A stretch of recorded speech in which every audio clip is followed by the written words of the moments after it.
Hola, ¿cómo estás? Quiero compartir en esta hora, saludarte primero y esperando que estés bien. Quiero comenzar con una historia. Cuenta la historia esta que es de la Biblia, que hay un rey que llega a ser rey y empieza a disfrutar. Este rey nos cuenta la palabra que escribía canciones a Dios. Era un rey que tenía a partir de ese momento una vida alegre. Sus sirvientes lo veían que era una persona muy animada, contagiaba su alegría. Llegó un momento en su vida que sus círculos, las personas que estaban a su servicio empezaron a ver que el rey empezó a caer en su semblante. Su semblante, su rostro ya no era el mismo. Su cara expresaba una tristeza que no sabían a qué se debía. Empiezan a averiguar, empiezan a preguntarse qué le pasa al rey. Ya no se levanta en la mañana cantando, no se levanta alegre. Su rostro es de preocupación. Su rostro demuestra algo que es difícil encontrarle palabra. A todo esto vamos a ver por qué. Hay una historia también en ese relato de un soldado. Este soldado vuelve al campo de batalla porque había estado en palacio, vuelve al campo de batalla deseoso de poder servir a su país, deseoso de poder servir a su nación. Trae una carta escrita por el rey, guardada entre su ropa, y se le da al comandante del ejército. Se le da al comandante del ejército y le dice: esta carta se la manda el rey. Este comandante agarra la carta y la lee y mira a este soldado y medio que no entiende, pero hace caso a lo que dice la carta. Esa carta, de puño y letra del rey, dice que el general debía poner a este soldado al frente de batalla. Debía ponerlo al frente de batalla para que de alguna forma esta persona muriera. Esta muerte produce un peso en la vida del rey. Solamente el rey sabía el verdadero significado de su cara y no encontraba palabras. Luego que este soldado muere, este general envía un mensajero diciéndole que la orden que él había pedido, que había dicho, que lo había escrito, se había cumplido. Esta es la historia del rey David, parte de una historia de este rey, un rey de Israel que tiene grandes logros. Pero acá vemos algo, se puede decir, medio oscuro, algo medio que nos va a sorprender de la vida de este David. En el segundo libro de Samuel, capítulo 11, versículos del 1 al 15, está esa historia, parte de esta historia. Dice la palabra que llegó la primavera, que era cuando los reyes salían a la guerra. Ese año David envió a Joab y a los jefes de su ejército para pelear contra los amonitas. Pero él se quedó en Jerusalén y Joab y todos sus hombres vencieron a los amonitas y conquistaron la ciudad de Raba.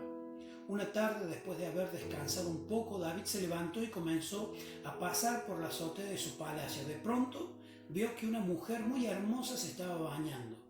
David mandó enseguida a uno de sus sirvientes que preguntara quién era ella.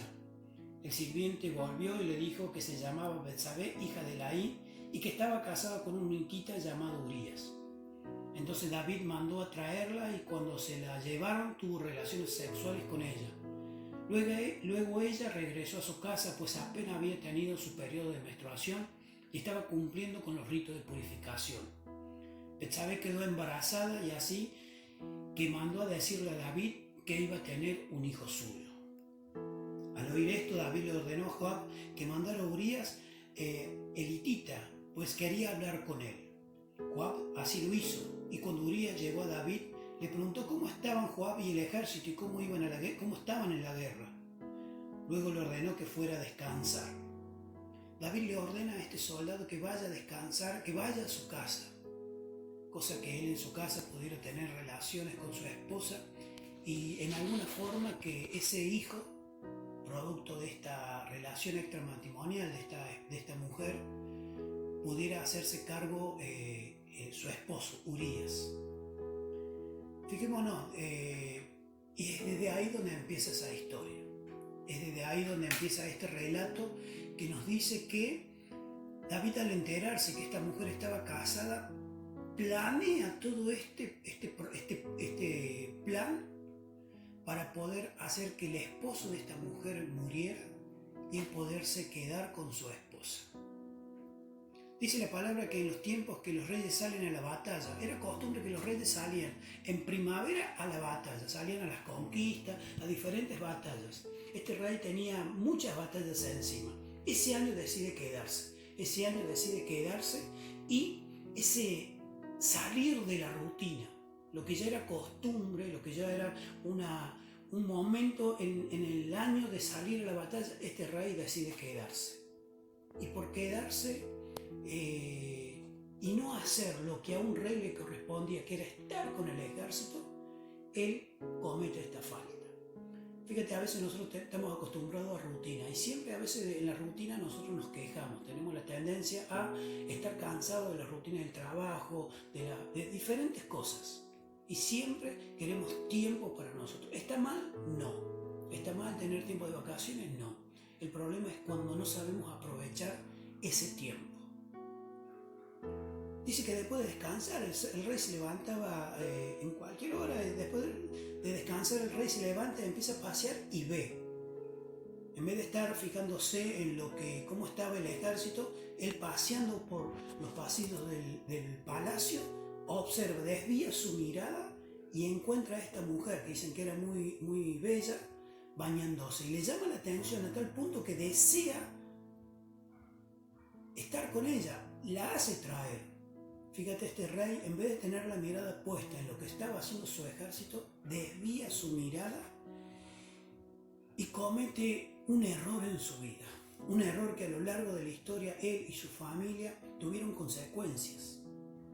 A veces en este afán de poder salir de la rutina, de hacer o tener tiempos para nosotros, cometemos estos errores. De desviar nuestra mirada de lo que la realidad me pide que le preste atención, mirar hacia el costado y que otras cosas nos llamen la atención. Esa decisión, como te dije antes, a David le costó mucho. Su familia lo sufrió. A veces tenemos esta tendencia a mirar al costado y saber que van a suceder cosas.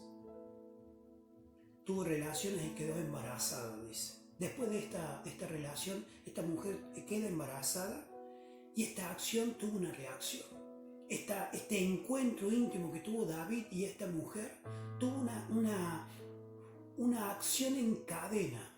Y es lo que muchas veces pasa cuando uno se desvía de lo que realmente tiene que poner la mirada, desvía la mirada por otro lado. Cuando le erramos el blanco, ese errar el blanco tiene consecuencias. Consecuencias que muchas veces no nos hacemos cargo, pero debemos estar conscientes que esos momentos de estar mirando hacia otro lado nos puede costar muy caro. La decisión de cada uno. David podría haber visto a esa mujer, pero no haber hecho nada más. Podría haber cortado ahí.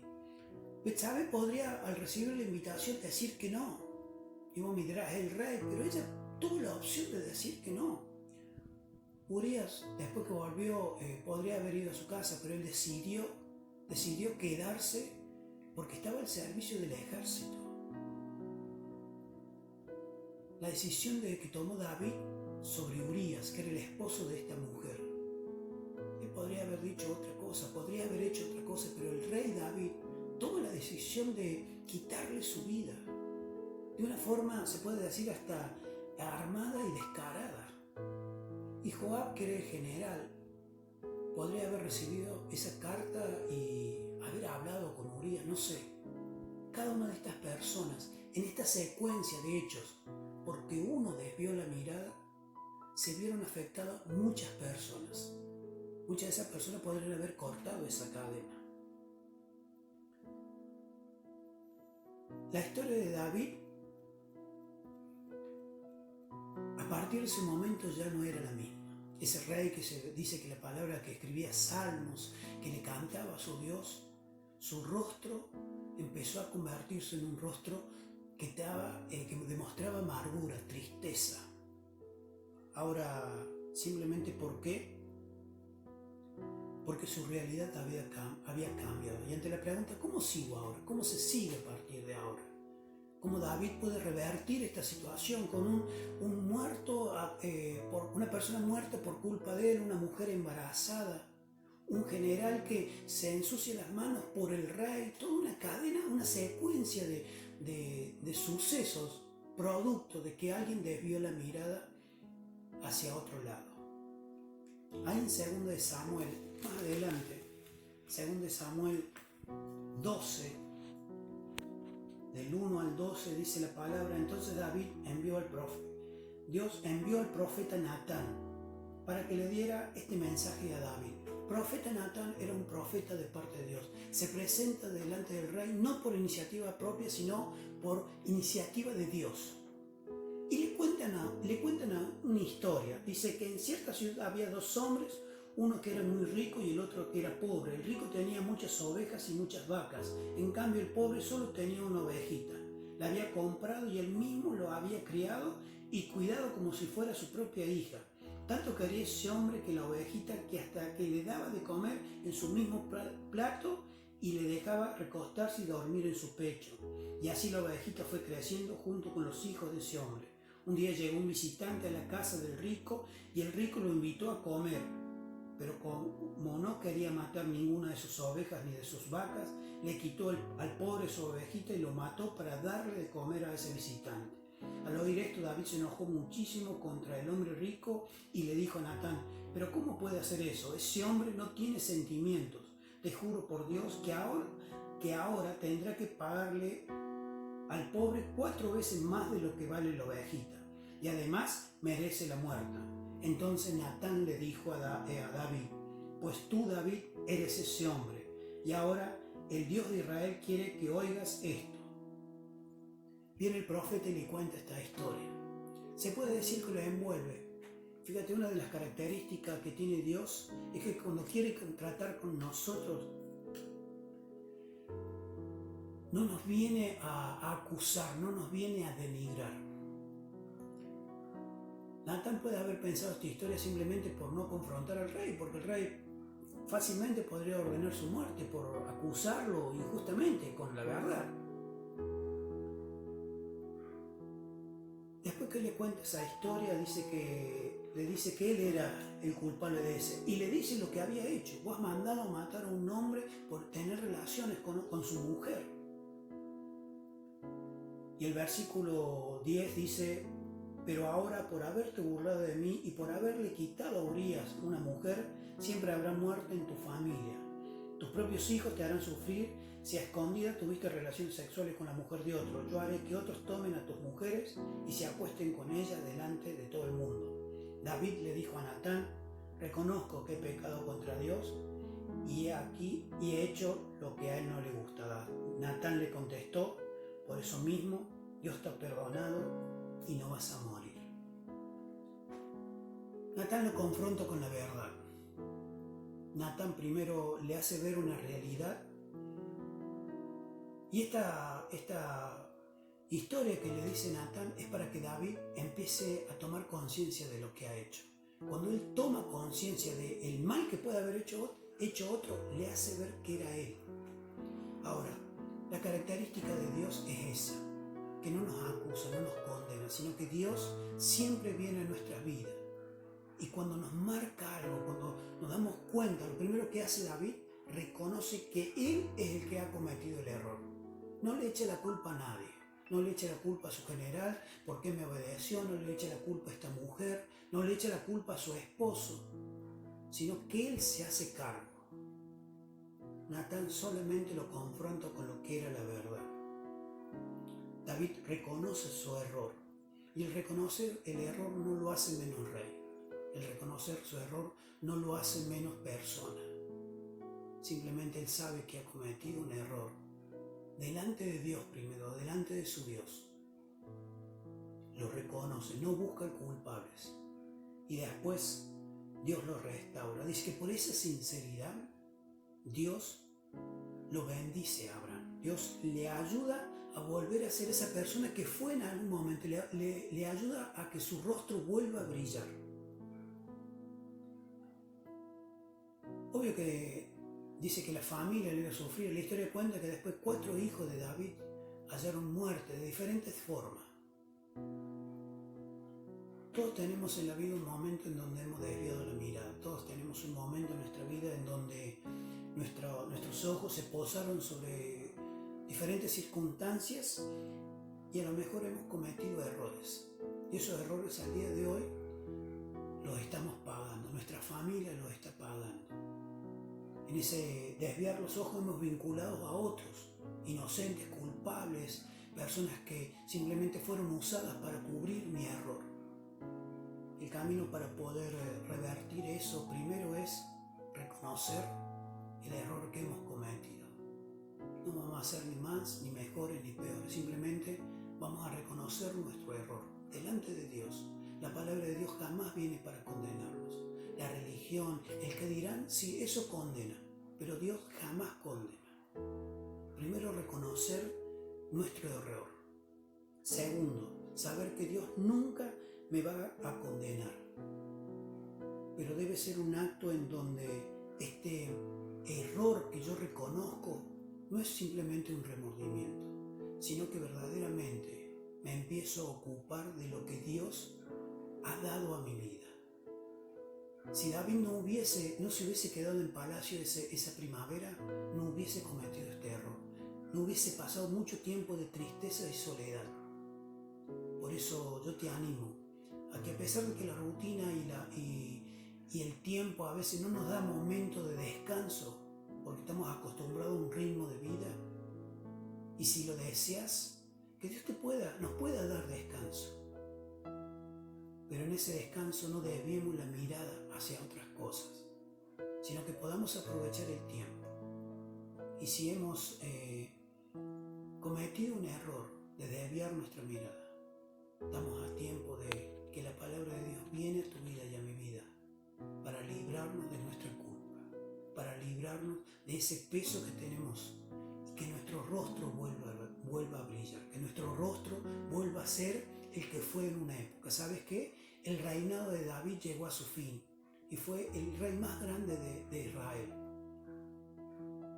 Llegó a destino, se desvió, tomó un camino que no debió tomar simplemente por desviar su mirada. Pero Dios en su misericordia lo llevó al punto de ser el mayor rey reconocido de Israel. Y ese es el amor de Dios. Dice la palabra que Dios cubre multitud de faltas. Dios cubre multitud de errores. En este proceso, en tu vida y en mi vida, si hemos tenido errores, si hemos cometido errores, yo te animo a que vos lo reconozcas, que no sea un remordimiento, sea un arrepentimiento, y Dios pueda venir a tu vida. Y lo que has perdido, con el tiempo Dios lo va a restituir. Va a depender de nosotros, no depende de Dios. La parte que me toca a mí y te toca a vos es reconocer nuestro error, no buscar culpable y dejar que Dios, que la palabra de Dios restaure nuestra vida. Que Dios te bendiga.